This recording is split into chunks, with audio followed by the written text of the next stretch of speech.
नमस्ते साथियों, संप्रति हम महाकवि कालिदास द्वारा रचित रचनाएं पढ़ रहे हैं और उस क्रम में आज की क्लास में हम अभिज्ञान शाकुंतलम का चतुर्थांक पढ़ेंगे। साथियों, आपको पता है कि विश्व का सर्वश्रेष्ठ नाटक यदि कोई है तो वह है अभिज्ञान शाकुंतलम, और कालिदास की सभी 7 रचनाओं में सर्वश्रेष्ठ रचना भी अभिज्ञान शाकुंतलम ही है, जिसके विषय में यह उक्ति भी प्रसिद्ध है कि कालिदासस्य सर्वस्वम अभिज्ञान शाकुंतलम। कालिदास का तो सब कुछ अभिज्ञान शाकुंतलम ही है। और अभिज्ञान शाकुंतलम में जो 7 अंक हैं, उन 7 अंकों में भी सर्वश्रेष्ठ अंक है चतुर्थांक। इस विषय में एक उक्ति भी प्रसिद्ध है कि काव्येषु नाटकम रम्यम तत्र रम्या शकुंतला तत्रापि च चतुर्थोंक तत्र श्लोक चतुष्टयम। काव्यों में नाटक रमणीय है, नाटकों में भी अभिज्ञान शाकुंतलम, अभिज्ञान शाकुंतलम में भी चतुर्थांक और चतुर्थांक में भी 4 श्लोक। आज हम उसी विश्व प्रसिद्ध अभिज्ञान शाकुंतलम नाटक के चतुर्थांक का अध्ययन करेंगे। अभिज्ञान शाकुंतलम के चतुर्थांक की क्या स्टोरी है, इसकी कथा वस्तु क्या है, उस कथा वस्तु को हम उक्तियों के साथ आगे बढ़ाते हुए चलेंगे। कालिदास द्वारा रचित अभिज्ञान शाकुंतलम के चतुर्थांक में कौन कौन सी उक्तियां प्रसिद्ध हैं, कौन कौन से कथोपकथन प्रसिद्ध हैं और वे कथन वे उक्तियां किनके द्वारा कही गई हैं, ये सारी बातें हम कथा वस्तु के साथ प्रसंग के साथ जानते हुए चलेंगे तो हम इन्हें कभी नहीं भूलेंगे। सूक्तियां या महत्वपूर्ण उक्तियां याद रखने का सबसे बढ़िया तरीका है, सर्वश्रेष्ठ उपाय है, प्रसंग के साथ उनको याद रखें। किस परिस्थिति में किसने किससे कही थी, क्यों कही थी। यदि इस ढंग से हम पढ़ते हैं तो फिर उन सूक्तियों को, उक्तियों को, कथनों को हम कभी नहीं भूलते।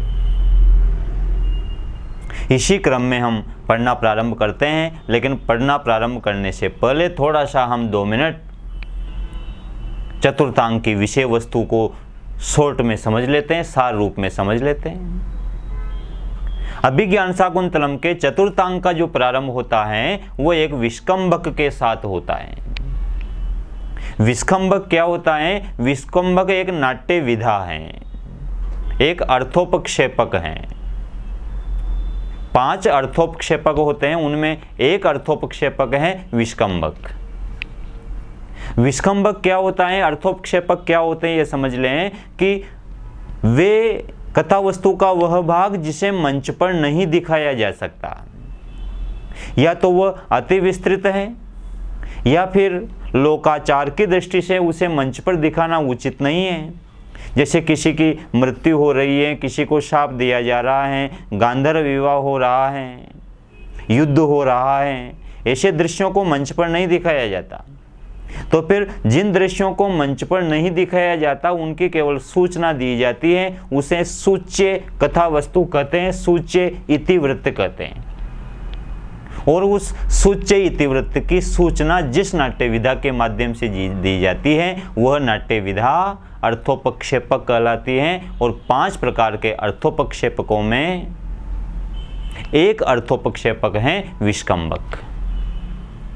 ये हमेशा किसी भी नाटक के किसी भी अंक के प्रारंभ में ही आता है, बीच में विष्कंभक का प्रयोग नहीं होता।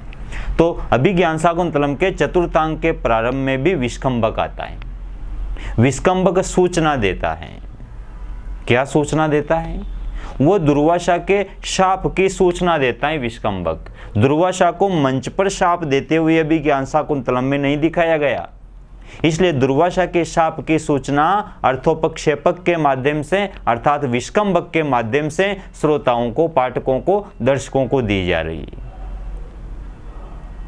शुरुआत में प्रेमवदा और अनुसुईया के संवाद से विष्कंभक प्रारंभ होता है और उनके संवाद के माध्यम से पता चलता है कि दुर्वासा ऋषि ने शकुंतला को शाप दे दिया। क्या शाप दिया ये भी हम उक्तियों के माध्यम से पढ़ेंगे श्लोक के साथ में। फिर प्रेमवदा कहती हैं कि दुर्वासा के सामने जब अनुनय विनय किया, उनसे विनती की कि हमारी सखी को इतना घोर शाप मत दीजिए। तो दुर्वासा ने ये कह दिया कि मेरा वचन तो वापस हो नहीं सकता, लेकिन इतना जरूर है कि यदि कोई पहचान का आभूषण दिखा देंगे तो वह राजर्षि शकुंतला का वापस स्मरण कर लेगा, पुनः स्मरण कर लेगा। क्योंकि वह शाप दे देते हैं शकुंतला को कि जिसका तू इतनी दत्त चित्त होकर के अनन्य भाव से जिसका चिंतन कर रही हैं, वह पुरुष बार बार याद दिलाने पर भी तुम्हें भूल जाएगा। ये शाप दे देते हैं। फिर प्रेमवदा उनके चरणों में गिरती है, उनसे कहती है कि आप अपना शाप वापस ले लीजिए, शकुंतला का स्वयं पर कोई वश नहीं है वर्तमान में। तो फिर दुर्वासा ये कह करके शाप का प्रभाव थोड़ा सा कम कर देते हैं कि पहचान का कोई आभूषण यदि दिखा दोगे तो वह इसको स्मरण कर लेगा, पहचान लेगा। चले जाते हैं दुर्वासा। तो अब प्रेमवदा और अनुसुईया ये दोनों आपस में ये जो वृत्तांत है शाप का, इसको उन दोनों तक ही सीमित रखती हैं, किसी को बताती नहीं है। फिर ऋषि कण्व सोमतीर्थ से आते हैं तो एक छंदोमयी वाणी के माध्यम से उन्हें शकुंतला के गांधर्व विवाह की सूचना मिलती है। और वो छंदोमयी वाणी है, दुष्यंते नाहितं तेजो ददानां भूतये भुव अवेहि तनयां ब्रह्मन् अग्निगर्भां समीमिव। कि हे राजन, तुम्हारी पुत्री शकुंतला ने वर्तमान में दुष्यंत के तेज को धारण कर रखा है, अर्थात वह गर्भवती हैं। इस उक्ति के माध्यम से ऋषि कण्व को शकुंतला और दुष्यंत के गांधर्व विवाह की सूचना मिलती है। तदुपरांत ऋषि कण्व शकुंतला को अपने पास बुलाते हैं और शकुंतला से कहते हैं, बेटा थैंक यू वेरी मच, तूने मेरा बोझ हल्का कर दिया। दुष्यंत से बेटर लड़का मैं तेरे लिए नहीं ढूंढ सकता था मेरी लाइफ में, तूने बहुत सही चुनाव किया है। अब तू मेरी तरफ से टेंशन फ्री होगी या मैं तेरी ओर से टेंशन फ्री हो गया। मैं खुश हूं तेरे रिश्ते से। फिर वो आशीर्वाद देते हैं और शकुंतला को पति के घर भेजने की तैयारी की जाती है। विदाई होती है कण्व के आश्रम से शकुंतला की। फिर वहाँ पर कुछ काल्पनिक दृश्य आते हैं। वो जो हिरण का बच्चा है वो शकुंतला के आगे आ जाता है, उसका मार्ग नहीं छोड़ता, उसको जाने नहीं देता। शकुंतला के वल्कल वस्त्र, शकुंतला के जो रेशमी वस्त्र थे जो पेड़ों ने उन वन देवताओं ने उपहार में दिए थे उसको पतिगृह जाते समय, विदा के समय, वे वस्त्र वृक्षों की टहनियों में उलझ जाते हैं। वो इसका तात्पर्य ये लिया जाता है कि वह वृक्ष शकुंतला को पकड़ रहे हैं कि हमें छोड़ के मत जाओ। इस तरह के कुछ काल्पनिक दृश्य वहाँ पर आते हैं। उसके बाद शकुंतला के साथ सारंगरव, गौतमी, शारदवत आश्रम के अनेक तपस्वी शिष्य, तपस्विनियाँ सब जाते हैं, पशु पक्षी भी जाते हैं शकुंतला को छोड़ने। एक नदी का स्नान आता है और फिर सारंगरव कहता है कि ओदकांतम स्निग्धो जनु अनुगंतव्य, जल वाले स्थान तक ही प्रिय व्यक्ति का अनुगमन करना चाहिए, वहाँ तक ही छोड़ने जाते हैं बस। तो वहीं से फिर शकुंतला को विदा करते हैं और उस समय ऋषि कण्व शकुंतला को कुछ स्त्रियोचित लोकाचरण के उपदेश देते हैं कि किस किस तरह से तुझे ससुराल में व्यवहार करना है, किस प्रकार का व्यवहार नहीं करना है, और इस प्रकार से उसको उपदेश देते हुए विदा करते हैं और वापस आश्रम में आकर के और कहते हैं, अर्थो ही कन्या पर की एव, कन्या तो वस्तुतः पराया धन है जिसे आज मैं उसके मालिक को सौंप करके और काफ़ी हल्का हल्का महसूस कर रहा हूँ। ये इसकी संक्षेप में मैंने कथा वस्तु बताई है। अब इसी को विस्तार से हम उक्तियों के साथ, कथोपकथन के साथ पढ़ते हैं। सबसे पहले कुछ मुख्य बिंदु परीक्षा में जो प्रश्नव्य हैं। सबसे पहली बात, चतुर्थांक का प्रारंभ। अभिज्ञान शाकुंतलम के चतुर्थांक का प्रारंभ होता है विस्कंभक से। शकुंतला और प्रेमवदा और अनुसुईया की जो आपस में वार्तालाप है, जिसके माध्यम से दुर्वासा के शाप की सूचना श्रोताओं को मिलती है। शाप को मंच पर तो दिखाया नहीं कालिदास ने, तो उनके वार्तालाप के माध्यम से ही श्रोताओं को दुर्वासा द्वारा शकुंतला को शाप देने की सूचना मिलती है। इसलिए इन दोनों का जो वार्तालाप है वह विष्कंभक कहलाता है। यह विष्कंभक एक अर्थोपक्षेपक है। 5 प्रकार के अर्थोपक्षेपक होते हैं। इसके बाद दूसरा सबसे महत्वपूर्ण बिंदु कि ऋषि कण्व को शकुंतला के विवाह की सूचना किसके माध्यम से मिलती है? आकाशवाणी के माध्यम से, छंदोमयी संस्कृत वाणी के माध्यम से। आकाशवाणी होती है छंदोबद्ध, मतलब पद्यात्मक लयबद्ध वाणी। आकाश से कण्व को सुनाई देती है संस्कृत भाषा में। दुष्यंतेना हितम तेजो दधानाम भूतये भुवः अवेहि तनयाम ब्रह्मन् अग्निगर्भाम शमीमेव। इसके बाद अगला बिंदु है कण्व के शिष्य। अभिज्ञान शाकुंतलम में ऋषि कण्व के किन किन शिष्यों का उल्लेख हुआ है, किन किन शिष्यों के नाम का उल्लेख हुआ है। तो इस संबंध में सबसे मुख्य जो शिष्य थे कण्व के, जिनका बार बार नाम उल्लेख हुआ है विज्ञान शाकुंतलम में, उनमें तो शार्ंगरव और शारदवत हैं। लेकिन शार्ंगरव और शारदवत के अतिरिक्त नारद, गौतम, वेखानस और हारित, इन शिष्यों का नाम भी अभिज्ञान शाकुंतलम में स्थान पर आया है प्रसंग के अनुसार। ध्यान रहे जो हारित हैं, इस हारित नामक पात्र का उल्लेख, हारित नामक कैरेक्टर का उल्लेख 2 ग्रंथों में मिलता है। एक तो कादंबरी में और एक अभिज्ञान शाकुंतलम में। कादंबरी में हारित जाबाली ऋषि का पुत्र हैं, शिष्य नहीं है, जाबाली ऋषि का पुत्र हैं। और अभिज्ञान शाकुंतलम में हारित कण्व का शिष्य हैं। इसके बाद बात आती है शकुंतला की भगिनी। शकुंतला की बहन के रूप में अभिज्ञान शाकुंतलम में किसे प्रदर्शित किया गया है? तो ध्यान रहे वन ज्योत्सना। शकुंतला की बहन के रूप में वन ज्योत्सना का उल्लेख अभिज्ञान शाकुंतलम में हुआ है। और शकुंतला के पुत्र के रूप में मृग, वो जो हिरण का बच्चा था जिसे पाल पोस कर बड़ा किया था, वो जो पद्य आता है ना, यस्से त्वया व्रण विरोपण मिंगुदीनाम तेलम निशिच्यत कुशसूचि विद्ये तेलम निशिच्यत मुखे कुशसूचि विद्ये। इस तरह से एक पद्य आता है कि जिसके कुशों से कटे हुए मुख पर तूने इंगुदी का तेल लगाकर उसको ठीक किया था, और इसको तूने मुट्ठी भर भर के जो जंगली धान खिला खिला कर इसको पाल पोस के बड़ा किया है पुत्र के समान। ये हिरण तुम्हारा रास्ता नहीं छोड़ रहा है, ये तुम्हें पति के घर नहीं जाने दे रहा। उस प्रसंग में ये बात मिलती है सुनने को, देखने को, पढ़ने को कि शकुंतला ने पुत्रवत जो वात्सल्य दिया वो दिया था मृग को, हिरण के बच्चे को। यहाँ पर एक बात और ध्यान रखना कि शकुंतला के भ्राता के रूप में, भाई के रूप में जिसका उल्लेख हुआ भ्राता के रूप में, वो थे तरु अर्थात वृक्ष। तो जो वृक्ष थे, तरु थे, उनको यहाँ पर शकुंतला का भ्राता बताया गया है। तो भाई, बहन और पुत्र तीनों का वर्णन हुआ। लता है वन ज्योत्सना, ये लता है, ये तो उसकी बहन थी, वृक्ष उसके भाई थे और हिरण उसका पुत्र था। इसके बाद बात आती है शकुंतला के लिए आभूषण किसने दिए।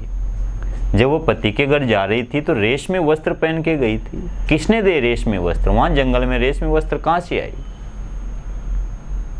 कण्व के जब शिष्य रेशमी वस्त्र लेकर आए शकुंतला के लिए तो पूछा कि कहां से लाए? तो उन्होंने कहा कि वन देवताओं ने दिए हैं, वृक्षों ने शाखाओं रूपी हाथों से ये रेशमी वस्त्र दिए हैं। उस संबंध में एक श्लोक भी आता है, क्षोमम केनचिदेन्दु पांडु तरुणा मांगल्यम आविष्कृतम। इस तरह से क्षोमम, क्षोम कहते हैं रेशमी वस्त्रों। तो वन देवताओं द्वारा वे रेशमी वस्त्र दिए गए थे। ये तो मुख्य मुख्य बातें हुई। अब इसके बाद प्रमुख कथोपकथन की बात आती है। चतुर्थांक में प्रमुख कथोपकथन क्या है, कौन सी बात किसने कही थी, कौन सा कथन किसके द्वारा कथित है। सबसे पहली बात आती है, न तादृशा आकृति विशेषा गुण विरोधिनो भवन्ति। चतुर्थांक के प्रारंभ में अनुसुया और प्रेमवदा दोनों वार्तालाप कर रही, और वार्तालाप करते हुए अनुसुया कहती हैं कि प्रियंवदा, मुझे तो एक टेंशन हो रही है कि आज वह राजर्षि दुष्यंत, जो यज्ञ की रक्षा के लिए इतने दिनों से हमारे आश्रम में रुका हुआ था, आज यज्ञ की समाप्ति होने जा रही है और आज वह हमारे आश्रम से विदा ले रहा है और अपनी राजधानी में जा रहा है। जब वह राजधानी में प्रवेश करेगा और अंतःपुर में जाएगा, जहाँ उसकी और भी अनेक रानियां हैं, तो कहीं वहाँ जाकर अपनी रानियों से मिलने के बाद वो अपनी सखी शकुंतला को भूल तो नहीं जाएगा। अनसुया ऐसी आशंका प्रकट करती। उसके प्रत्युत्तर में प्रेमवदा कहती हैं, अनसुया, नॉट एट ऑल, बिल्कुल नहीं, ऐसा बिल्कुल नहीं होगा। वह अपनी सखी को कदापि नहीं भूलेगा। अनसुया कहती है, भाई क्यों नहीं भूलेगा, क्यों नहीं भूल सकता वह? कि नहीं भूल सकता। क्यों? क्योंकि दुष्यंत जैसी सुंदर आकृति के लोग गुण रहित नहीं हुआ करते हैं। जिनमें नेचुरल ब्यूटी होती है ना, तो उनमें नेचुरल गुण भी देता है ईश्वर। सुंदर लोग कभी गुणों से रहित नहीं हुआ करते। न ही तादृशा आकृति विशेषा गुण विरोधिनो भवन्ति, तादृशा उसके जैसे, दुष्यंत के जैसे आकृति विशेषा, विशेष आकृति वाले लोग, अर्थात सुंदर लोग, सुंदर शरीर वाले लोग। आकृति विशेष का मतलब सुंदर शरीर वाले लोग। तादृशा आकृति विशेषा, दुष्यंत जैसे सुंदर शरीर वाले लोग गुण विरोधिनो न भवन्ति, गुण विरोधी नहीं होते, गुण रहित नहीं हुआ करते। वो निश्चित रूप से शकुंतला को एक दिन आकर के ले जाएंगे, वे इसे नहीं भूलेंगे। प्रेमवदा कहती है कि मुझे इस बात की टेंशन नहीं है कि वो भूल जाएगा, वो नहीं भूलेगा, क्योंकि उस तरह के सुंदर लोग गुण रहित नहीं होते। लेकिन प्रेमवदा कहती है कि मुझे तो टेंशन इस बात की है कि जब ऋषि कण्व सोम तीर्थ से आएंगे और उन्हें इस बात का पता चलेगा कि शकुंतला गोट मैरिड, शकुंतला ने शादी कर ली, तो वो क्या सोचेंगे? मुझे तो टेंशन इस बात की है। अनसुया कहती है कि वो निश्चित रूप से बुरा नहीं मानेंगे ऋषि कण्व, वो इस विवाह को अनुमति दे देंगे। प्रेमवदा कहती हैं, भाई कैसे दे देंगे, क्या आधार है अनुमति का? तो अनसुया कहती हैं, गुणवते कन्या का प्रतिपादनीया इत्येम तावत प्रथम संकल्प। गुणवते कन्या का प्रतिपादनीया, गुणवान व्यक्ति को ही कन्या देनी चाहिए। अपनी पुत्री का विवाह गुणवान व्यक्ति के साथ ही करना चाहिए, चाहे वो धनवान हो या नहीं, वो गुणवान होना चाहिए, टैलेंट होनी चाहिए उसमें। इत्येम, यह प्रथम संकल्प, ये माता पिता का पहला संकल्प होता है। बाकी सब बात की बातें हैं। वो अपने पुत्री का विवाह गुणवान व्यक्ति के साथ करना चाहते हैं, ये उनका मुख्य विचार होता है, पहला संकल्प होता है। और who is more talented than Dushyant, और दुष्यंत से ज्यादा टैलेंटेड गुणवान और कौन है? उससे ज्यादा प्रतिभाशाली और गुणवान व्यक्ति कोई भी नहीं है।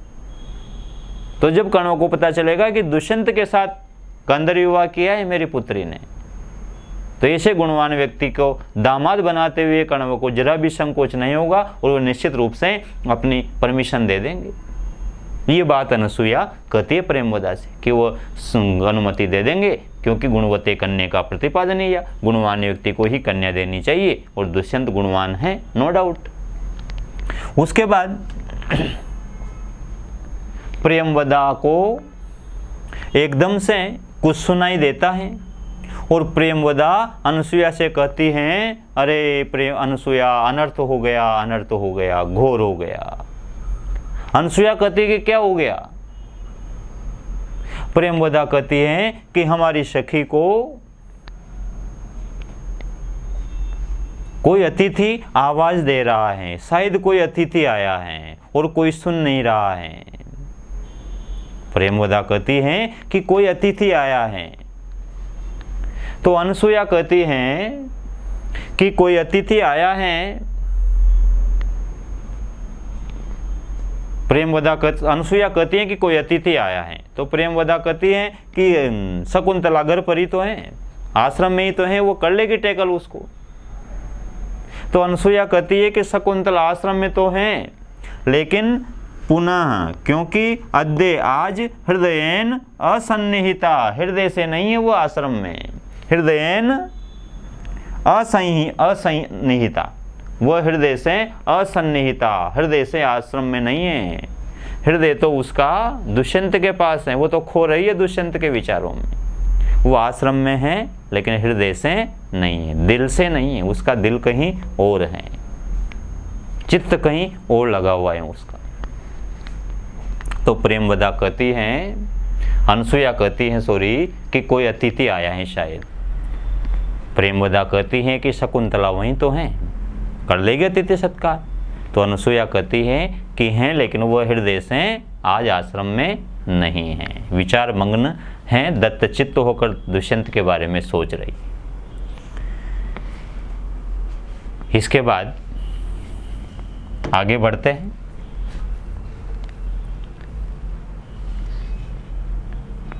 दुर्वासा ऋषि आवाज लगाते हैं कि यहाँ कोई है।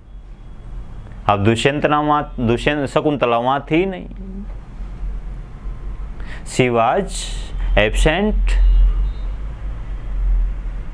माइंडेड। वो तो एब्सेंट माइंडेड थी ना, उसका माइंड वहां था ही नहीं, उसका माइंड तो दुष्यंत के पास लगा हुआ था। आखिरकार दुर्वासा ऋषि शाप देते हैं, विचिन्तयन्ति यमनन्य मानसा तपोधनम वेत्सि न मामुपस्थितं स्मारिष्यति त्वां न सबोधितोऽपि सन् कथां प्रमत्त प्रथमं कृतामेव। दुर्वासा ऋषि कहते हैं कि जिसका तू इतनी दत्त चित्त होकर चिंतन कर रही हैं, वह व्यक्ति बार बार याद दिलाने पर भी तुम्हें स्मरण नहीं करेगा, तुम्हें नहीं पहचानेगा। ये शाप दे करके दुर्वासा ऋषि तेज गति से वापस लौट रहे हैं। फिर प्रेमवदा कहती हैं कि हमारी सखी को ये घोर शाप, हमारी सखी को ये घोर शाप किसने दिया?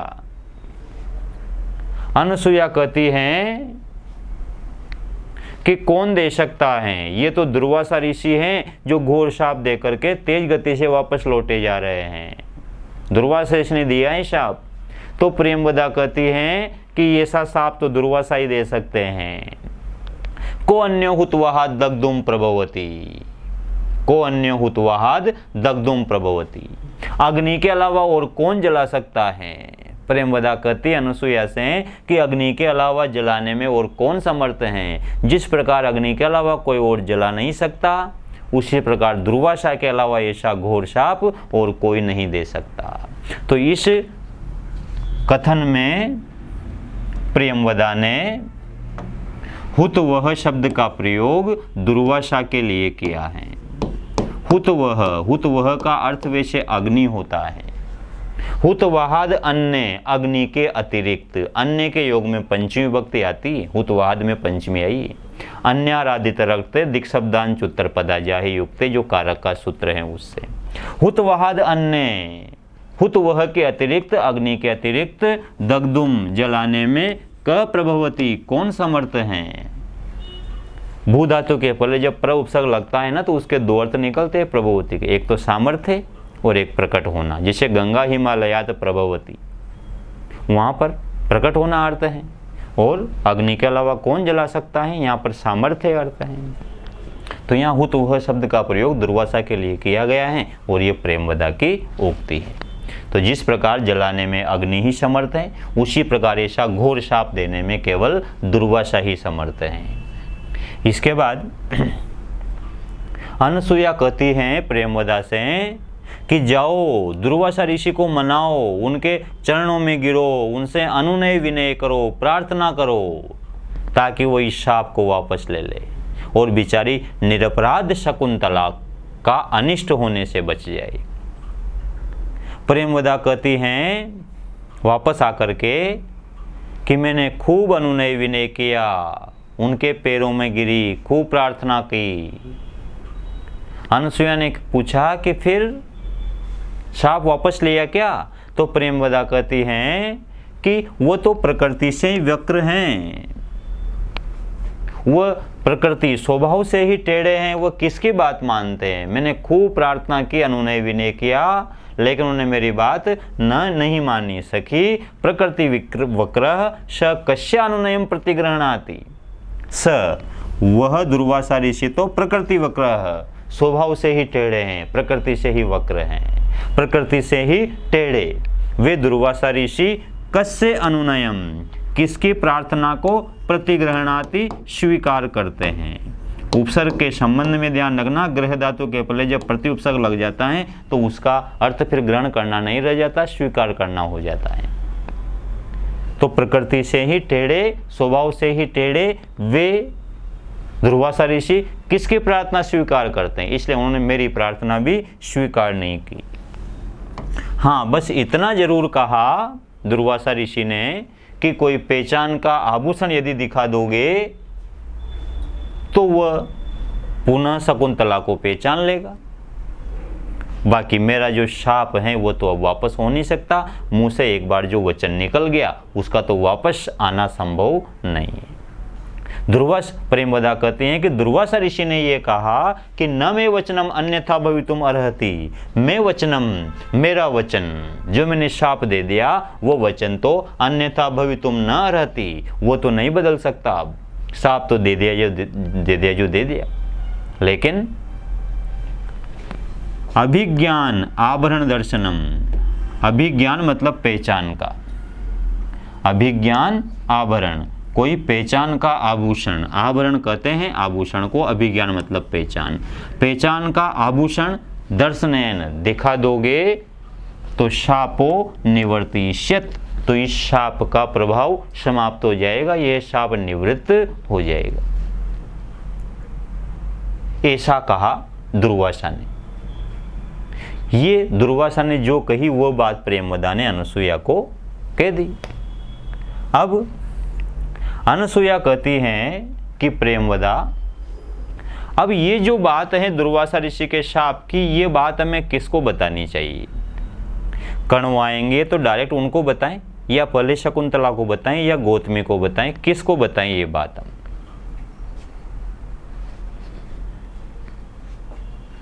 ये बात प्रेमवदा अनसुया से पूछती है। अनसुया कहती हैं कि देख, उन्होंने रास्ता बता ही दिया कि पहचान की वस्तु दिखा देना तो वह वापस स्मरण कर लेगा।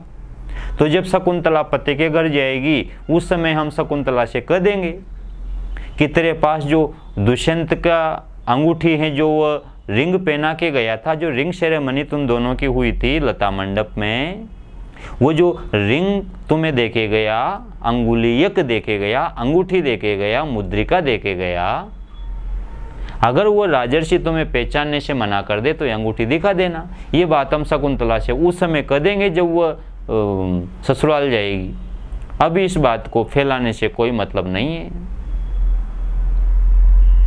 सभी टेंशन में आ जाएंगे, तनाव में आ जाएंगे। इसलिए ये बात अपन दोनों के बीच में ही रहनी चाहिए। ये बात अनसुया ने कही, किसी को मत बताना। यदि शकुंतला को पता चला इस घटना का तो बेचारी बहुत दुखी होगी, इसलिए उसको मत बताना। तो प्रेमवदा ने कहा कि मैं क्यों बताऊंगी, को नाम उष्णोदके नवमालिकाम सिंचति, गर्म जल से नवमालिका जैसी कोमलता को कौन सींचता है? कोई भी नहीं सींचता। तो शकुंतला तो नवमालिका की तरह कोमलता है, उसको इस घोर शाप की सूचना देने का अर्थ है उसे गर्म जल से सींचना। तो प्रेमवदा अनसुया से कहती हैं कि हे अनसुया, तुम निश्चिंत रहो, मैं ये सूचना शकुंतला को नहीं दूंगी, ये बात शकुंतला को नहीं बताऊंगी। को नाम उष्णोदकेन नवमालिकाम सिंचति, उष्णोदकेन गर्म जल से नवमालिका जैसी कोमलता को कोस नाम सिंचति, कौन सींचता है? कोई भी नहीं सींचता। इसलिए शकुंतला को ऐसा घोर समाचार जो उसका हृदय विदीर्ण कर देगा, ऐसा समाचार कभी भी मैं नहीं दूंगी। उसके बाद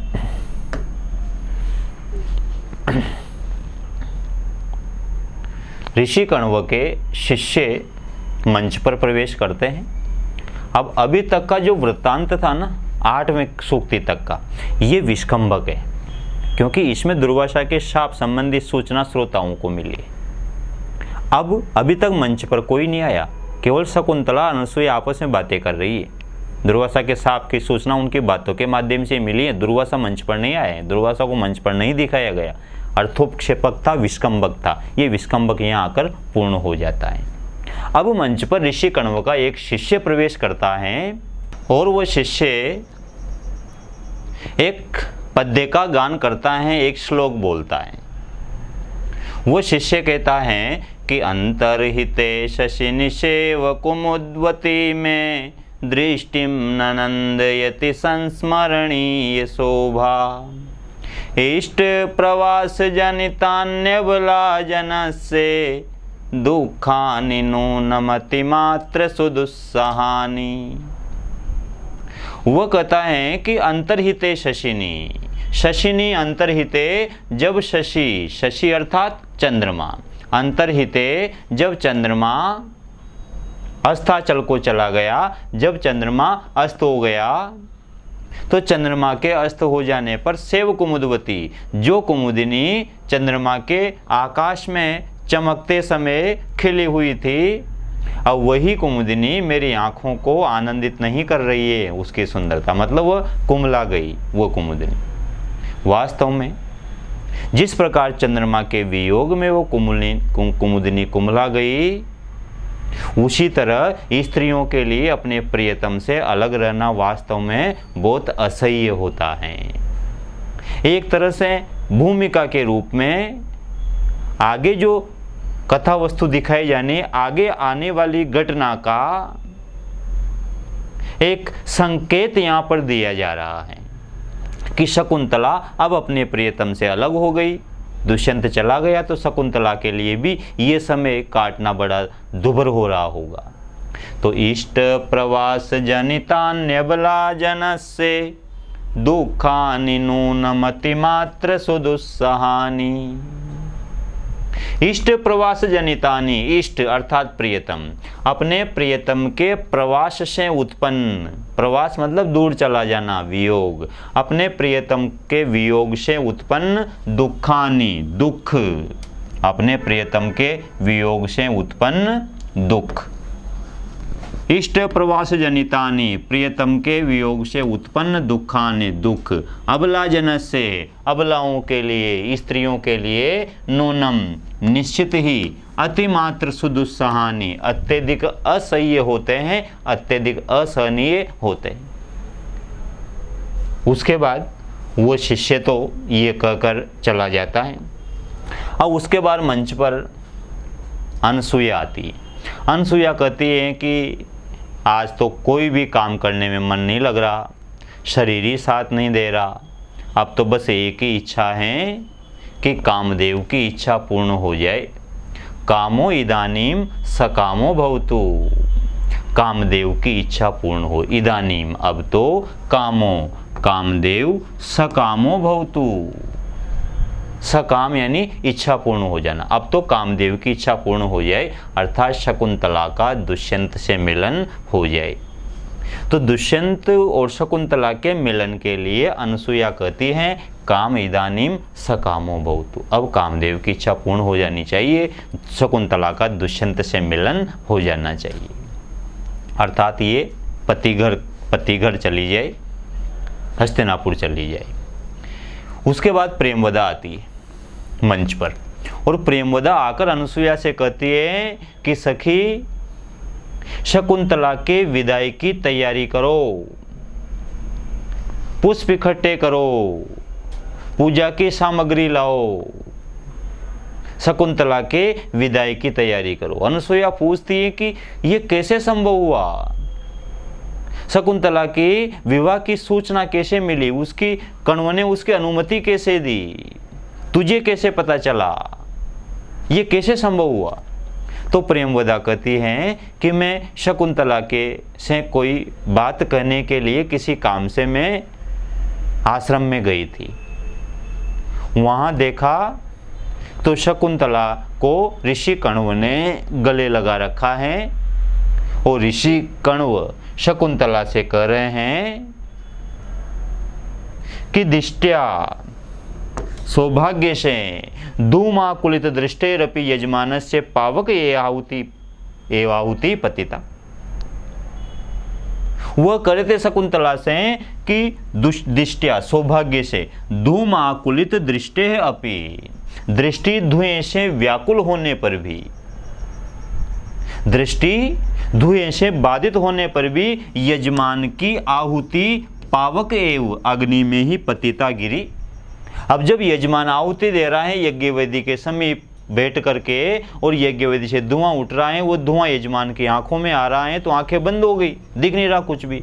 तो उसे इशारे से ही, अनुमान से ही यजमान ने आहुति फेंकी और वह सौभाग्य से अग्नि में ही गिरी, इधर उधर नहीं गिरी, यज्ञ वेदी के बाहर नहीं गिरी। उस शकुंतला से करे कण्व। इसका मतलब यह है कि शकुंतला तेरी आंखें प्रेम के वशीभूत हो करके अंधी हो गई थी, तू प्रेम में अंधी हो गई थी। उसके बावजूद तूने जिस व्यक्ति के साथ गांधर्व विवाह किया है वह एक योग्य व्यक्ति निकला, तू सही हाथों में गिरी। प्रेम से तेरी आंखें अंधी हो जाने के बावजूद तू सही हाथों में जाकर गिरी है। जिस प्रकार धुएं से व्याकुल होने पर भी यजमान की आहुति अग्नि में ही गिरती है। मतलब तूने बिल्कुल सही लड़के का चयन किया है, सही वर का चयन किया है। बहुत अच्छी सूक्ति है ये। इसके बाद आगे बढ़ते हैं। ऋषि कण्व आगे कहते हैं शकुंतला से कि दुष्यंत से योग्य लड़का मैं तेरे लिए आजीवन कभी नहीं ढूंढ सकता था। सुशिष्य परिदत्ता विद्येयु अशोचनीयासि संवृता। तू तो मेरे लिए अशोचनीय संवृता, तू मेरे लिए अशोचनीय हो गई शकुंतला। अशोचनीयासि संवृता।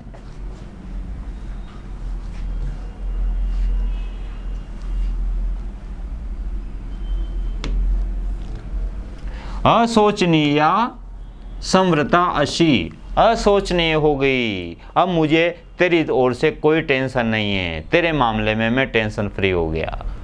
किसके समान? सुशिष्य परिदत्ता विद्या इव, योग्य शिष्य को दी गई विद्या के समान। गुरु के पास जो विद्या है, यदि वह विद्या वह अयोग्य शिष्य को दे देता है, उस अविद्या को, तो वह अयोग्य शिष्य उस विद्या का दुरुपयोग करता है। लेकिन यदि वही विद्या सुशिष्य के पास चली जाती है तो वह उस विद्या का सकारात्मक उपयोग करता है। तो ऋषि कण्व कहते हैं कि सुशिष्य परिदत्ता विद्या, योग्य शिष्य को दी गई विद्या के समान तुम मेरे लिए अशोचनीय हो गई। उस विद्या के प्रति वह गुरु टेंशन फ्री हो जाता है कि मैंने जो विद्या दी है वास्तव में सही व्यक्ति को दी है, उसने इसका उपयोग किया है, सही छात्र को दी है। उसी प्रकार तू भी तेरी ओर से भी मैं टेंशन फ्री हो गया, ये सोच करके कि मैंने मेरी पुत्री एक सही व्यक्ति के हाथों में सौंपी है, दुष्यंत जैसे योग्य वर के हाथ में सौंपी है। तो तू तो सुशिष्य परिदत्ता विद्या हो, अच्छे शिष्य को दी गई विद्या की तरह हो। बहुत अच्छी सूक्ति है, परीक्षा में आने लायक सूक्ति है। अनुसुईया पूछती है कि ऋषि कण्व को शकुंतला के विवाह की जानकारी कैसे मिली, किसने बताया उनको? तो प्रेमवदा कहती है कि छंदोमयी वाणी ने, आकाशवाणी ने बताया, संस्कृत भाषा का सहारा लेकर के। किस वाणी में बताया? प्रेमवदा कह रही हैं कि आकाशवाणी हुई, दुष्यंते नाहितं तेजो दधानां भूतये भुवः अवेहि तनयां ब्रह्मन् अग्निगर्भां शमीमिव। आकाशवाणी ने कहा ऋषि कण्व से कि हे ब्रह्मन, हे ब्रह्मर्षि कण्व, तनयाम अपनी पुत्री को, अवे ही समझो अपनी पुत्री को तुम जानो। कैसे समझो? भुवः भूतयः संसार के कल्याण के लिए, दुष्यंतेन दुष्यंत के द्वारा, आहितम दुष्यंत द्वारा निहित, तेज को दधानाम धारण करती हुई, धारण करने वाली, शानच प्रत्यय है। हे ब्रह्मन, हे ब्रह्मर्षि, भुवः भूतयः संसार की भूति के लिए, भू मतलब संसार, भूति मतलब कल्याण, संसार के कल्याण के लिए दुष्यंत द्वारा निहित तेज को धारण करने वाली समझो। किसको? तनयाम अपनी पुत्री को। आपकी पुत्री ने दुष्यंत का तेज धारण कर रखा है, ये गर्भवती है संसार के कल्याण के लिए, क्योंकि इससे जो पुत्र पैदा होगा वो संसार का कल्याण करेगा। तो अपनी पुत्री को दुष्यंत के तेज को दधाना धारण करती हुई समझो। किसके समान? अग्निगर्भाम शमीमिव, जिस प्रकार शमी वृक्ष होता है, शमी का वृक्ष, वह शमी वृक्ष अग्निगर्भाम उसके अंदर आग होती है, शमी वृक्ष के गर्भ में आग होती है। ऐसा कहते हैं कि शमी वृक्ष जब बूढ़ा होता है ना, तो उसको काटा नहीं जाता, काट कर नष्ट नहीं किया जाता, वह वृक्ष अपने आप ही जलने लग जाता है, जलकर नष्ट हो जाता है अपने आप, कोई आग नहीं लगाता उसमें। अग्निगर्भाम उसके गर्भ में ही आग होती है और अंदर से आग जलती है और जलकर वो अपने आप ही नष्ट हो जाता है। तो जिस प्रकार शमी वृक्ष के अंदर आग होती है, उसी तरह तुम्हारी पुत्री शकुंतला के अंदर भी तेज है। किसका? दुष्यंत का, गर्भवती है वो। इसके बाद शकुंतला को पति के घर भेजने की तैयारी है। शकुंतला बैठी हुई है, पूजा अर्चना कर रही है। अब शकुंतला को स्नान कराया जा रहा है, नए वस्त्र पहनाए जा रहे हैं। उस समय गौतमी के साथ में 3 और तपस्विनियां थी। उन 3 तपस्विनियों ने उस शकुंतला को आशीर्वाद दिया। उनमें से पहली तपस्विनी आशीर्वाद देती हैं, वह कहती है कि भर्तु बहुमान सूचकम महादेवी शब्दम लभस्व। भर्तु अर्थात पति के बहुमान सूचकम अत्यधिक आदर सूचक महादेवी शब्द को प्राप्त करो, अर्थात तुम अपने पति की सभी रानियों में महारानी का पद प्राप्त करो। महादेवी मतलब महारानी, अर्थात तुम उनकी पटरानी बनो।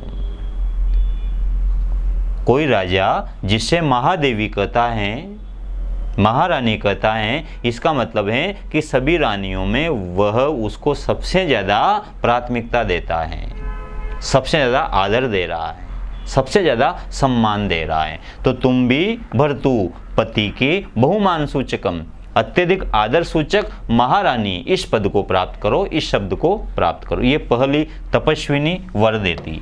उसके बाद दूसरी तपस्विनी वर देती है कि वीर प्रसविनी भव, तुम वीर प्रसविनी वीर पुत्र की माँ बनो। और तीसरी तापसी अपना वर देती हैं, आशीर्वाद देती हैं कि भर्तुर बहुमता भव, भर्तु पति की बहुमता अत्यधिक प्रिय भव बनो, तुम पति की अत्यधिक आदरणीय बनो, अत्यधिक प्रिय बनो। इनमें से जनरली प्रश्न पूछ लिया जाता है कि प्रथमा तापसी कौन सा वर देती है, द्वितीय तापसी क्या आशीर्वाद देती है, तीसरी कौन सा आशीर्वाद देती है, या फिर इनमें से कोई एक वाक्य दे दिया जाता है। ये पूछ लिया जाता है कि आशीर्वाद किसने दिया। ऑप्शन में प्रथमा तापसी, द्वितीय तापसी, गौतमी, कण्व, इस तरह से ऑप्शन मिलेंगे आपको। इसके बाद शकुंतला को तैयार किया जा रहा है, शकुंतला का मेकअप किया जा रहा है,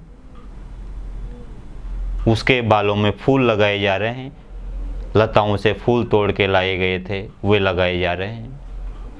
अब वहाँ तो ऐसे ही आभूषण मिलेंगे जंगल में, तो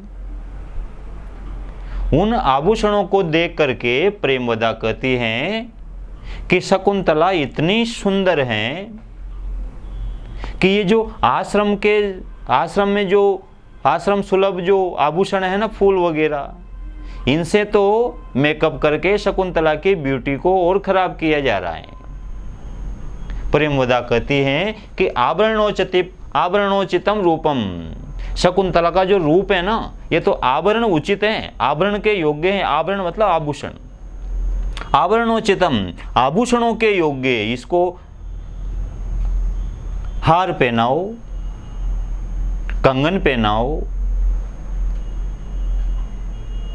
ईयर रिंग्स पहनाओ, नोज पिन पहनाओ, ये आभूषण होते हैं। तो आभरणोचितम, ये रूप तो आभूषणोचितम रूपम, ये तो आभूषणों के योग्य सौंदर्य हैं। ऐसे सौंदर्य को आश्रम सुलभ है प्रसादने, इन आश्रम सुलभ प्रसादने, आश्रम सुलभ इन वस्तुओं के द्वारा, इन साधनों के द्वारा विप्रकार्यते, विकृत किया जा रहा है।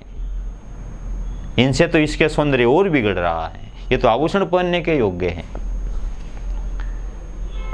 उसी समय ऋषि कण्व वहां पर प्रवेश करते हैं और ऋषि कण्व शकुंतला को आशीर्वाद देते हुए कहते हैं, यया तेरैव शर्मिष्ठा भर्तुर्बहुमता भव, सुतं त्वमपि सम्राजं शैव पूर्वमवाप्नुहि। ऋषि कण्व, उन्हीं को ऋषि काश्यप कहते हैं, कश्यप गोत्रोत्पन्न थे वो।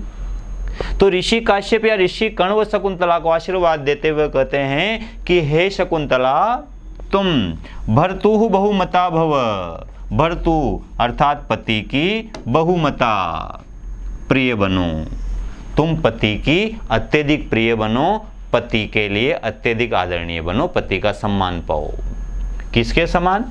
ययातेह शर्मिष्ठा इव, जिस प्रकार शर्मिष्ठा ने ययाति का प्रेम पाया था, ययाति का सम्मान पाया था।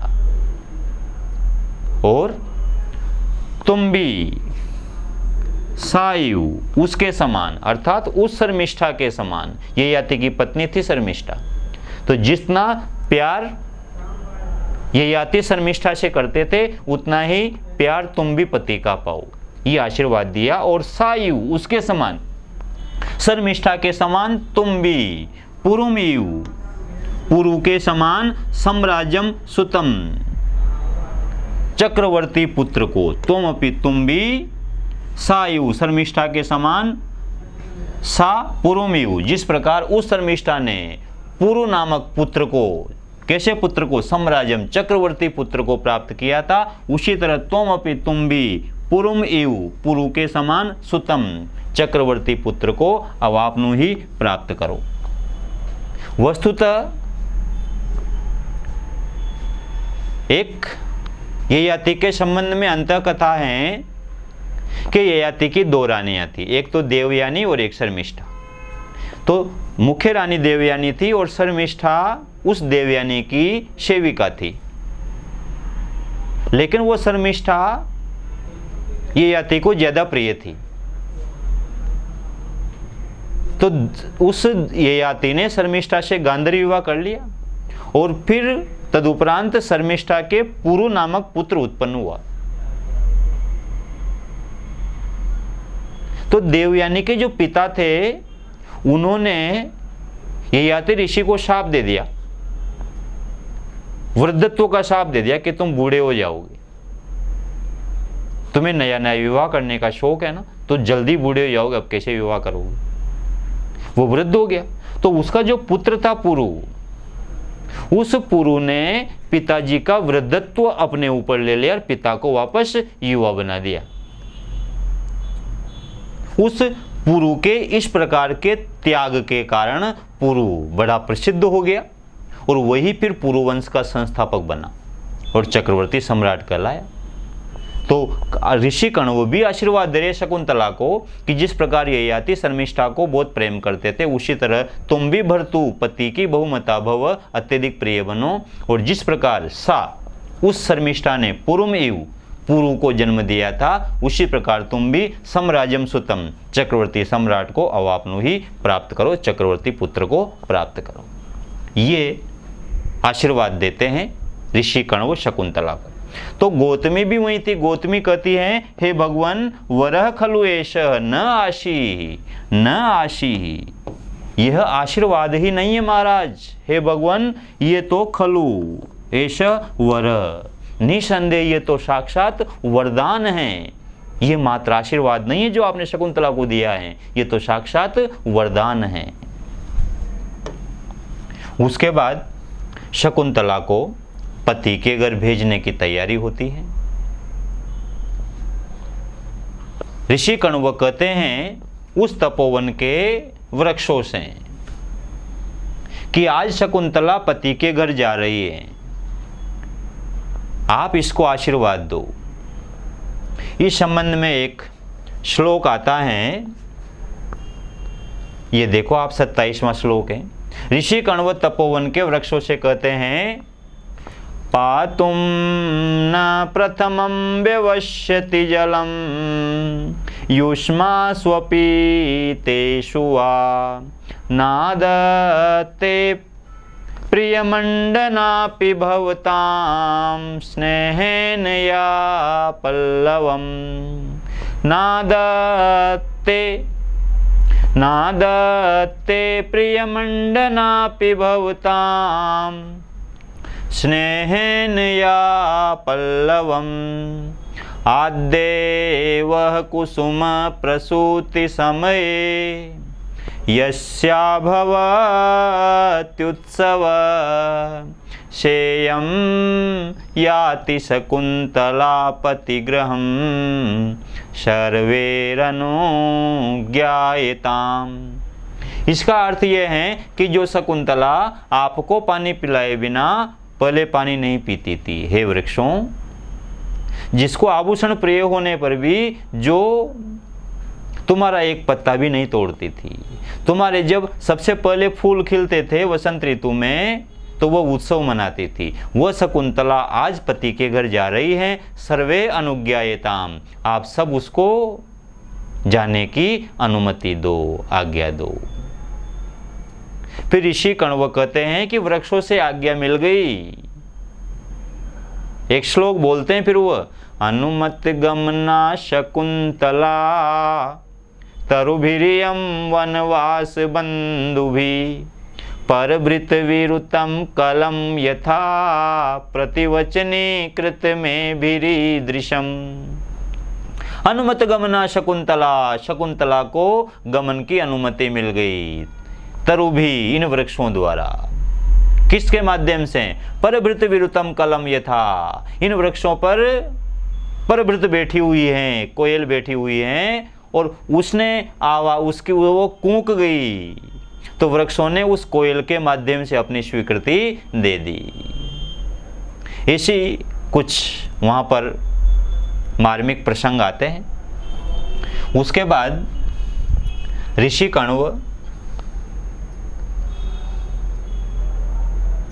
उसको, शकुंतला को अपने सभी आश्रम वासियों के साथ विदा के लिए आगे बढ़ते हैं। शकुंतला एक वन ज्योत्सना को देखती है, नवमालिका को देखती है, लता को, जिसको उसने पाल पोस कर बड़ा किया था। तो शकुंतला अपनी दोनों सखियों से कहती है, प्रेमवदा अनसुईया से कहती हैं कि इसका ध्यान रखना, ये मैंने पाल पोस के बड़ी की है, मेरी बहन है, इस मेरी छोटी बहन का ध्यान रखना तुम दोनों। इस मेरी छोटी बहन को, वन ज्योत्सना को, नवमालिका को मैं तुम दोनों के हाथों में सौंप कर जा रही हूँ।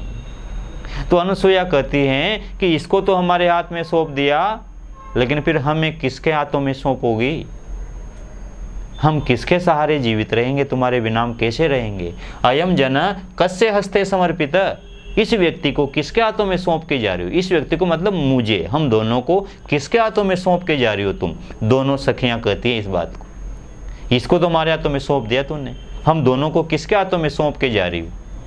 हम भी तो बहन की तरह ही रहते हैं तेरे से। उसके बाद चलते जाते हैं इस तरह की कारुणिक वार्तालाप के साथ। आगे एक जल स्थान आता है और जल स्थान को देख करके शार्ंगरव कहता है कि ओदकांतम स्निग्धो जन अनुगंतव्य।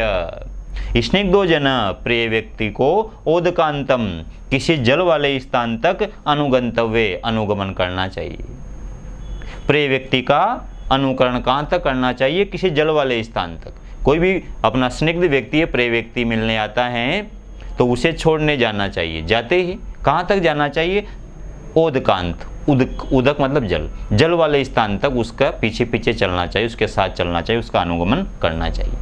ये परिपाटी आज भी हैं गांव में। जब भी बेटी पियर जाती हैं तो पियर से जब वापस ससुराल जाती हैं, वो जब दामाद लेने आते हैं मोटरसाइकिल लेकर के, तो घर के दरवाजे से वह बेटी मोटरसाइकिल में नहीं बैठेगी, दामाद जी मोटरसाइकिल लेके अकेले जाएंगे गांव के बाहर तक, और फिर उस बेटी की माँ और उसकी बहन या जो भी है दादी, वो सब उसके साथ साथ जाएगी, 2-4 स्त्रियां, और गांव के बाहर जो जल वाला स्थान होगा, कुआं, बावड़ी, तालाब, नहर, नदी जो भी है, वहां तक छोड़ने जाएगी। फिर वहां से बाइक पे बिठा के और दामाद जी ले जाएंगे। और जब बेटी पियर आती है तो गांव के बाहर जल वाले स्थान पर ही उतर जाती है बाइक पे से, दामाद जी तो बाइक लेके आ जाते हैं अकेले, फिर वो पैदल पैदल आते हैं। ये परिपाटी आज भी हैं।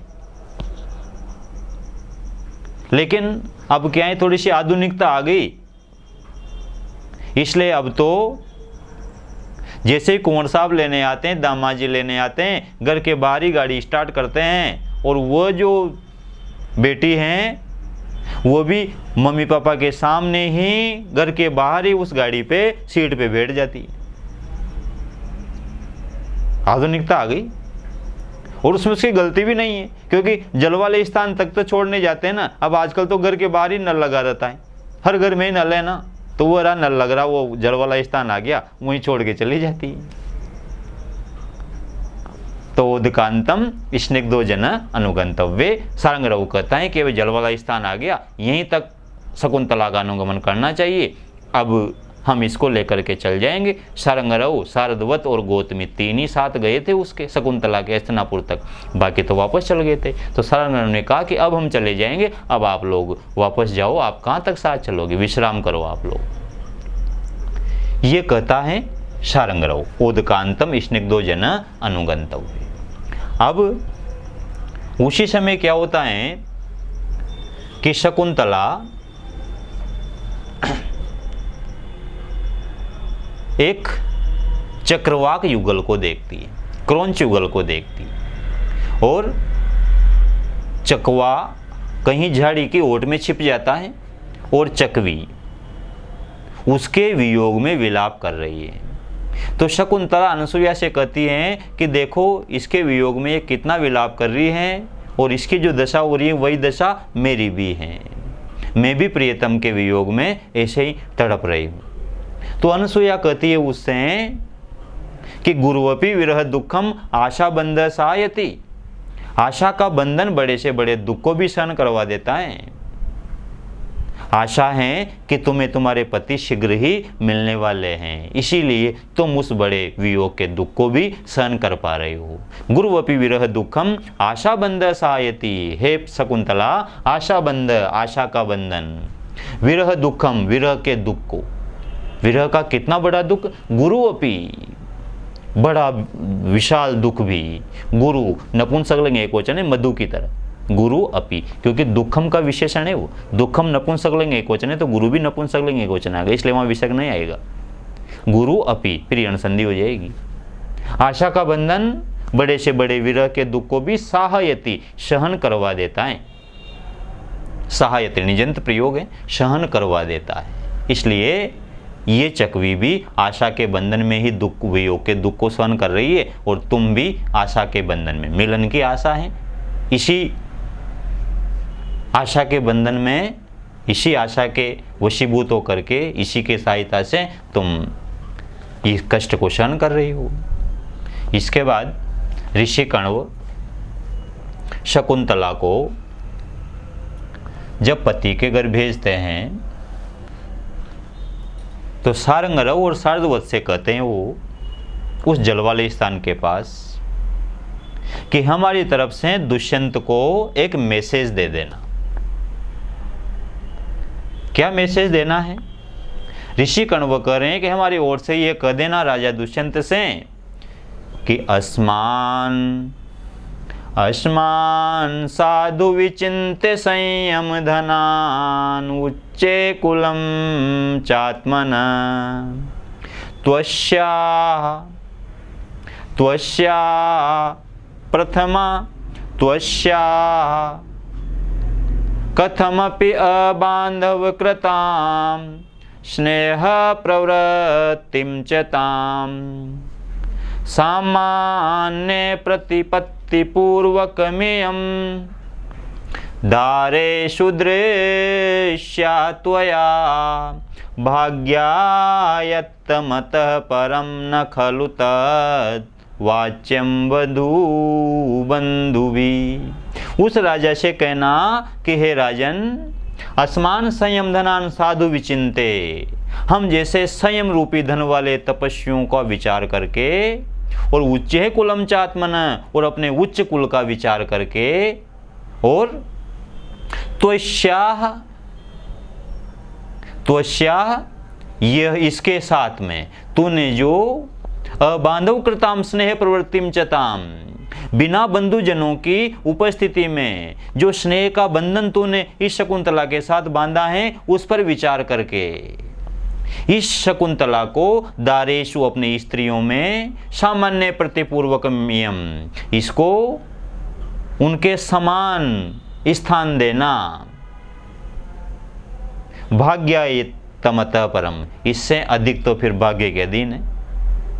न खलु तदवाच्यम वधू बंधुवी, वधू के अर्थात स्त्री के भाई बंधुओं के द्वारा इससे आगे कुछ भी नहीं करना चाहिए। बस यही अपेक्षा है, आगे तो फिर भाग्य का दिन है, जो भी इसके किस्मत में लिखा होगा वो होगा। तुम तो बस ये है कि अपने उच्च कुल का ध्यान रखना, हम जैसे तपस्वियों का ध्यान रखना, तूने जिसके साथ प्रेम का रिश्ता बांधा है बिना किसी से पूछे हुए अकेले में, अबांधव कृताम, उस स्नेह प्रवृत्ति का ध्यान रखना और इसको अपनी रानियों में समान महत्व देना। बस हमारी यही अपेक्षा है, आगे तो फिर भाग्यायतमतः परम, इससे आगे तो फिर भाग्य का दिन है। इसके बाद ऋषि कण्व शकुंतला से कहते हैं कि अब तुम्हें भी कुछ उपदेश देने हैं। कथा वस्तु के क्रम में मैं ले रहा हूँ, ऊपर नीचे लिखी हुई है इसमें, ताकि कथा का प्रवाह अवरुद्ध नहीं हो। ऋषि कण्व अभी तो सारंग रव से कह रहे थे कि दुष्यंत कुमार की तरफ से ये संदेश दे देना। अब शकुंतला से कहते हैं कि पुत्री, अब तुम्हें भी कुछ उपदेश देना है। यद्यपि हम वनवासी हैं, फिर भी हमें लोकाचार का ज्ञान है। वनोकशोपि संत लौकिकज्ञा वयम। ऋषि कण्व कहते हैं कि वनोकश, वनवासी होते हुए भी, वन में निवास करते हुए भी, वयम लौकिकज्ञा संत, लौकिकज्ञा, हम लौकिक व्यवहार के जानकार हैं, हम लोक व्यवहार को जानते हैं। वनोक्ष संत, वन में निवास करते हुए भी, वनवासी होते हुए भी हम लोक व्यवहार को जानते हैं। बहुत बड़ी सूक्ति है, परीक्षा में आने लायक है। ये किसकी उक्ति, यही पूछा जाता है, कण्व की उक्ति, या फिर ये कहाँ से ली गई है? अभिज्ञान शाकुंतलम से ली गई। जैसे ऋषि कण्व ये कहते हैं कि हम वन में निवास करते हुए भी लोक व्यवहार को जानते हैं, तो उनका जो शिष्य न सारंग रव, वह कहता है कि आप तो विद्वान व्यक्ति हो, और विद्वान व्यक्ति सब कुछ जानते हैं, उनके लिए कोई चीज़ परोक्ष नहीं होती, सब प्रत्यक्ष होती है। न खलु धीमताम कश्चित अविषयो नाम, धीमताम विद्वानों के लिए, कश्चित कुछ भी, अविषय न, अविषय मतलब परोक्ष, कुछ भी चीज़ उनके लिए परोक्ष नहीं होती, कोई भी चीज़ उनके लिए दुरूह नहीं होती, वो सब जानते हैं। फिर आचार्य कण्व, ऋषि कण्व शकुंतला को उपदेश देते हैं। शकुंतला को उपदेश देते हुए कहते हैं, हे शकुंतला, शुश्रूषस्व गुरून् कुरु प्रिय सखी, वृत्तिं सपत्नी जने, भर्तु विप्रकृतापि मां, भर्तु विप्रकृतापि रोषणतया मास्म प्रतीपं गम, भूयिष्ठं भव दक्षिणा परिजने, भाग्ये स्वनोत्सेकिनी, यान्तेवं गृहिणी पदं युवतय वामः कुलस्याधये। ऋषि कण्व कहते हैं कि हे शकुंतला, गुरून् शुश्रूषस्व, गुरून् शुश्रूषस्व, बड़ों की सेवा करना। सपत्नी जने, अपनी अन्य रानियों के साथ में सखी प्रिय सखी वृत्तिम, प्रिय सखी की तरह व्यवहार करना दूसरी रानियों के साथ में। और रोषणतया भर्तु विप्रकृतापि, अगर भर्तु पति विप्रकृत अर्थात क्रोधित भी हो जाए तब भी रोषणतया, गुस्से में प्रतिपम मासमगम, उससे कभी विपरीत मत जाना, उसके खिलाफ मत जाना। और भूइष्टम दक्षिणाभव परिजने, परिजनों के प्रति, सेवकों के प्रति भूइष्टम अत्यधिक दक्षिणाभव उदारवादी रहना। और भाग्येषु अनुत्सेकिनी, और अपने भाग्य के प्रति कभी घमंड मत करना, गर्व मत करना, अभिमान मत करना। एवं इस प्रकार की युवतियां गृहिणी पदम यान्ति, गृहिणी पद को प्राप्त करती हैं, गृहलक्ष्मी पद को प्राप्त करती हैं। और वामा, जो विपरीत आचरण करने वाली होती है, जो इससे विपरीत आचरण करती हैं, वे कुल से आधेय, वे कुल की कलंक होती हैं।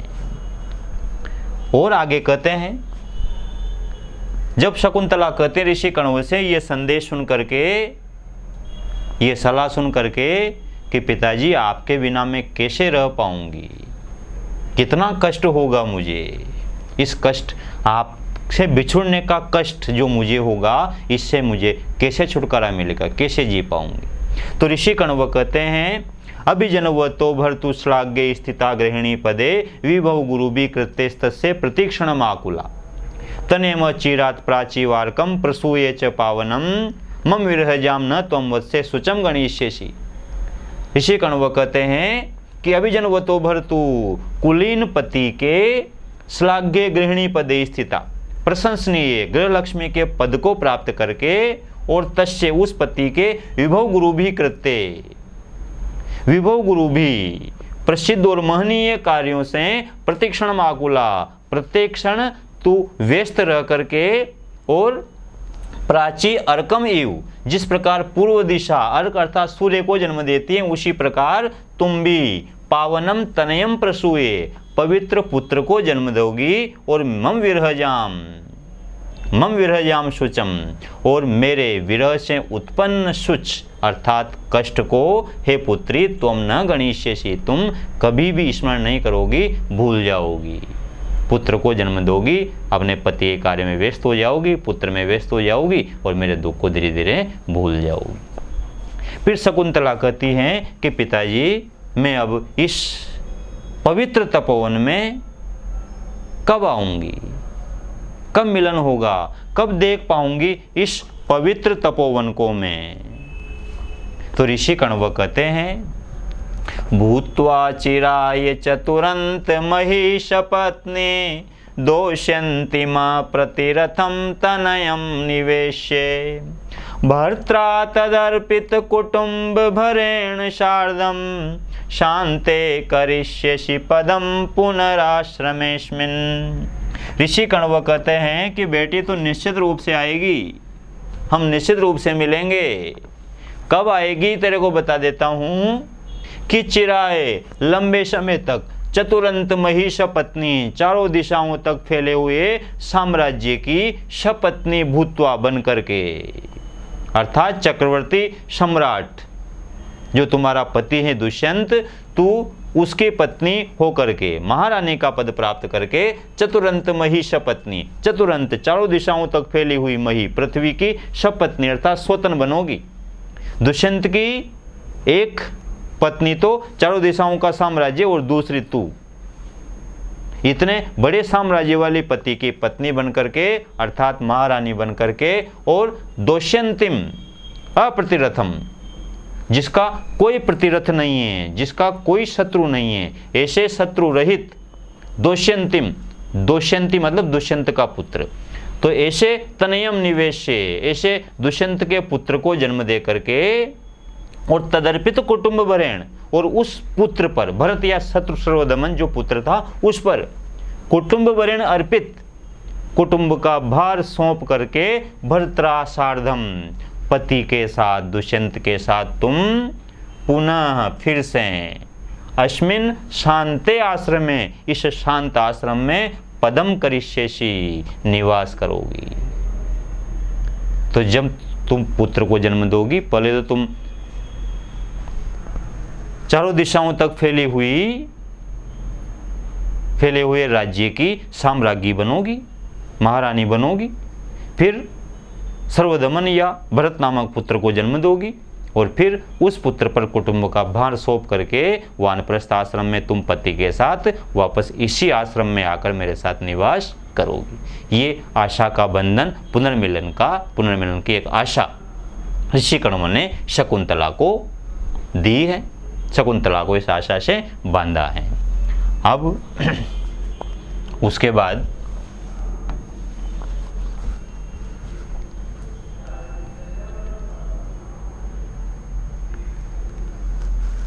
शकुंतला जब जा रही ऋषि कण्व के गले लग गई, गोत और जो सारंगरव आदि शिष्य थे वो उसके साथ जा रहे हैं। तो एक साथ शकुंतला जब तपोवन के तपस्वियों से गले मिल रही है, पैर छू रही है, उसी समय वो अपनी दोनों सखियों से भी गले मिलती। दोनों सखियों को एक साथ गले लगाती है, दोनों कंधों पर, अलग अलग नहीं लगाती, दोनों को एक साथ गले लगाती है। जब वो सखियों को गले लगाती हैं तो दोनों सखियां प्रेमवदा अनसुईया उसके कान में कहती हैं, कान में क्या कहती हैं दोनों सखियां, ये देखो आप, वो दोनों सखियां कहती हैं कि यदि स राजा, वह राजा दुष्यंत प्रत्यभिज्ञान मंत्रो भवेत, प्रत्यभिज्ञान का अर्थ है पहचान, यदि वह राजा दुष्यंत प्रत्यभिज्ञान में तुम्हें पहचानने में मंथरो भवेत, यदि शिथिलता प्रदान करे, शिथिल हो जाए, शिथिलता प्रदर्शित करे, तुम्हें नहीं पहचाने, तत तो फिर तस्य इदम उसके, उस राजा दुष्यंत के आत्मनामधेय अंकितम, उस दुष्यंत के, तस्य उस दुष्यंत के आत्म नाम ध्येयांकित, उसके नाम से अंकित, इदम अंगुलीयकम, ये अंगूठी दर्शये, उसको दिखा देना। दुष्यंत का नाम लिखा हुआ है इस अंगूठी पर। तो आत्म नामधेय अंकित, नामधेय अर्थात नाम, तस्य आत्म नामधेयम, उसके स्वयं के नाम से अंकित, अंगुलीयकम इदम, ये अंगूठी दर्शये दिखा देना। यदि स राजा, यदि वह राजा प्रत्यभिज्ञान मंथरो, पहचानने में मंथर अर्थात शिथिल हो जाए, तो फिर ये अंगूठी उसको दिखा देना। जैसे दोनों सखियों ने शकुंतला के कान में ये बात कही तो शकुंतला ने कहा कि ये क्या कर रही हो तुम, पागल हो रही हो क्या, वो क्यों नहीं पहचानेगा मेरे को, तुम ऐसी गलत बात क्यों कर रही हो, इतनी अनिष्ट बात क्यों कर रही हो तुम। तो दोनों सखियां कहती हैं कि शकुंतला अति स्नेह पाप शंकी, अत्यधिक स्नेह पाप की आशंका करता है। हम दोनों तुमसे स्नेह इतना करते हैं कि अनिष्ट की आशंका हो ही जाती है। जो जितना ज़्यादा हमसे स्नेह करता है ना, हमें उसके अनिष्ट की आशंका उतनी ज़्यादा होती है। तो हम तुमसे इतना प्रेम करते हैं, इसीलिए तुम्हारे प्रति पाप की आशंका हो जाती है, अनिष्ट की आशंका होती है, बुरे की आशंका होती है, कहीं बुरा नहीं हो जाए। और ये बात निश्चित है, सामान्य बात है, जो अपने ज़्यादा प्रेम करता है वही, उसी को अपने बुरे की आशंका रहती है कि कहीं बुरा नहीं हो जाए। जैसे आपका कोई दोस्त है, आप कोचिंग आ रहे हैं और आपका दोस्त भी आपके साथ ही कोचिंग आता है, आपकी बाइक पे बैठ के आता है वो। अब आपके जो मम्मी पापा हैं वो रोज़ आपसे कहते हैं घर से निकलते समय कि बेटा बाइक धीरे चलाना, बाइक धीरे चलाना, कहीं एक्सीडेंट नहीं हो जाए, कहीं एक्सीडेंट नहीं हो जाए, धीरे चलाना। तो ये वो कहते हैं, तो क्या वो आपका बुरा चाहते हैं क्या जो बार बार एक्सीडेंट की बात करते हैं? वो आपसे प्यार ही इतना ही करते हैं कि उन्हें बुरे की आशंका है कि कहीं बुरा नहीं हो जाए, गिर नहीं जाए, एक्सीडेंट नहीं हो जाए। अब आप धीरे धीरे चलाते हो, आपके दोस्त ने कहा कि यार ये क्या टचोक चला रहा है, तेज चलाए ना। उसने कहा कि यार एक्सीडेंट हो जाता है, नहीं चलाऊं मैं तो। अरे चला, कोई दिक्कत नहीं, मैं बैठा हूं ना पीछे, कोई एक्सीडेंट नहीं हो। पुत्र, वो जो मित्र हैं वो तो अनिष्ट की आशंका नहीं कर रहा, लेकिन माता पिता अनिष्ट की आशंका कर रहे हैं, एक्सीडेंट की आशंका माता पिता कर रहे हैं, मित्र नहीं कर रहा। क्यों कर रहे हैं? क्योंकि माता पिता स्नेह ज़्यादा करते हैं, मित्र इतना नहीं करते। अति स्नेह पाप संकी, जो ज़्यादा स्नेह करेगा वही अनिष्ट की आशंका भी ज़्यादा ही करेगा, उसमें क्या बात। इसलिए वो दोनों सखियाँ शकुंतला से कहती हैं कि ये तो हमारे स्नेहवश अनिष्ट की आशंका थी जो हो गई। इसके बाद अब जो भी उचित उपदेश थे वह कण्व ने दे दिए।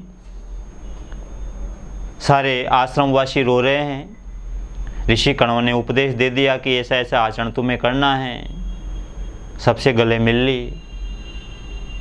अब यहाँ तक का अपना साथ था, जो मेरा कर्तव्य था वो मैंने पूरा किया। जैसे भी मेरे से हो पाया, जैसे भी तेरा पालन पोषण मुझसे हो सका वो मैंने किया है। यहीं तक का अपना साथ है। अब आगे की ये जीवन यात्रा हे पुत्री तुम्हें ही तय करनी है। मैं बस इतना ही कह सकता हूँ कि शिवास ते पंथा न संतु, ते पंथा न, तुम्हारे रास्ते तुम्हारा मार्ग शिवा संतु कल्याणकारी हो। तुम्हारी ये जीवन यात्रा, तुम्हारे ये मार्ग शिवा संतु कल्याणकारी हो। इस पंक्ति के साथ में काश्यप शकुंतला को विदाई दे देते हैं और सभी आश्रम वासियों के साथ में वापस आश्रम में आ जाते हैं। आश्रम में आकर के वे कहते हैं, अर्थो ही कन्या परकीव ताम देशं प्रेष्य परिग्रहीतु, जातो ममायं विशद प्रकामं प्रत्यर्पितन्यासैवांतरात्मा। अर्थो ही कन्या पर केव, कण्व ऋषि कहते हैं कि कन्या वस्तुतः पराया धन है और आज मैं उस पराये धन को उसके स्वामी के पास, उसके पति के पास भेज करके मेरी अंतरात्मा काफ़ी प्रसन्न और काफ़ी हल्का हल्का महसूस कर रही हैं। ये एक बहुत बड़ा भार होता है पिता पर। इस भार को, इस ऋण को आज मैं चुका करके काफ़ी हल्का महसूस कर रहा हूँ। और ऋषि कण्व की इस उक्ति के साथ ही अभिज्ञान शाकुंतलम का चतुर्थांक भी समाप्त हो जाता है। तो साथियों, ये थी आज की क्लास जिसमें हमने अभिज्ञान शाकुंतलम का वो चतुर्थांक पढ़ा है, वो भाग पढ़ा है जो विश्व साहित्य के सभी नाटकों का सर्वश्रेष्ठ भाग है। आशा करता हूँ कि ये आपको ज़रूर पसंद आया होगा, समझ में भी आया होगा और आप इसे कभी नहीं भूलेंगे। और इसमें से जो भी प्रश्न एग्जाम में पुटअप होंगे आप निश्चित रूप से उनको सही करोगे। इसी आशा के साथ आज की इस क्लास को मैं यहीं विराम देता हूँ। अगली क्लास में आपसे फिर मुलाकात होगी। तब तक के लिए नमस्ते। जय तु संस्कृतम, जय तु भारतम।